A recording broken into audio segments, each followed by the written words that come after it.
พี่น้องหลวงพ่อเจริญฐานยุตโตซึ่งเป็นพระผู้ปฏิบัติดีปฏิบัติชอบมีลูกหาว่าศิษย์หลายป่วยเข้าโรงพยาบาลลูกศิษย์เพิ่นหลายพี่น้อง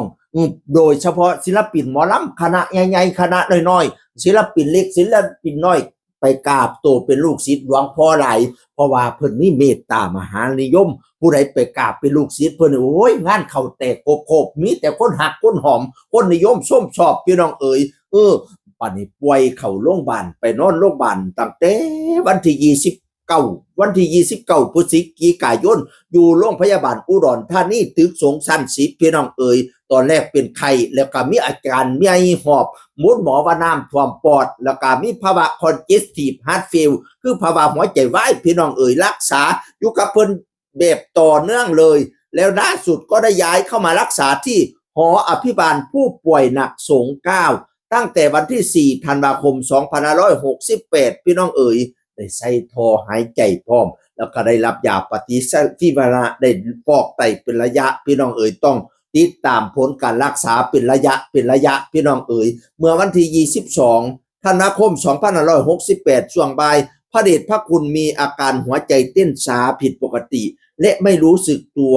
ผลการเอ็กซเรย์คอมพิวเตอร์สมองบอกว่าสมองขาดเลือดมีภาวะหลอดเลือดสมองอุดตันจำเป็นอย่างยิ่งที่จะต้องถวายเครื่องช่วยหายใจและยากระตุ้นหัวใจทางหลอดเลือดดำเพื่อดำรงธาตุขันธ์พี่น้องเอ๋ยจึงแจ้งมายังลูกศิษย์ลูกหาว่าศิษย์สุผู้สุคนเด้อปานาวานั่นน่ะกันผู้ใดอยากเยี่ยมอยากกราบคารวะกา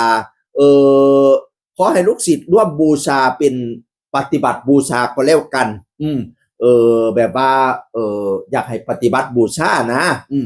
ส่งผลบุญผลกุศลมาให้หลวงปู่พี่น้องเอ๋ยเพราะว่า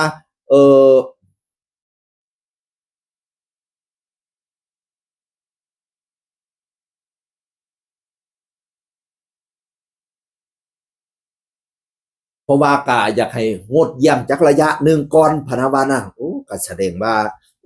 ต้องให้คุณหมอดูแลเนาะเพิ่นก็บ่อยากคนไปเยี่ยมหลายปานใดก่อนหน้านี้อุ้ยลูกหาว่าศิษย์ไปหลายหัวเพิ่นป่วยหนักอะเนาะ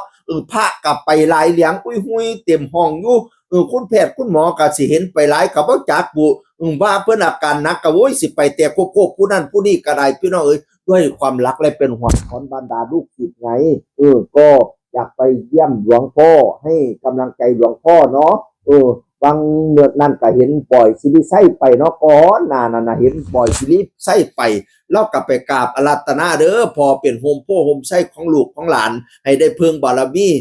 เป็นแสงสว่างให้ลูกหลานได้เจริญสติปัญญาตลอดไปหายวันหายคืนเด้อสาธุพันว่าเป็นตัวแทนลูกศิษย์เอาพวงมาลัยไปกราบหลวงพ่อแล้วการว่าหลวงอีพอเปียแห่งระเบียบวัฒนศิลป์ก็ว่าสิไปยามเด้ล่ะพี่น้องเป็นหลายผู้หลายคนระเบียบวัฒนศิลป์รัตนศิลป์หัวหน้าใหญ่ก็ส่งกำลังใจไปให้พี่น้องเอ๋ยคณะใดอีกล่ะนะคณะนกพงศกรเนาะคณะ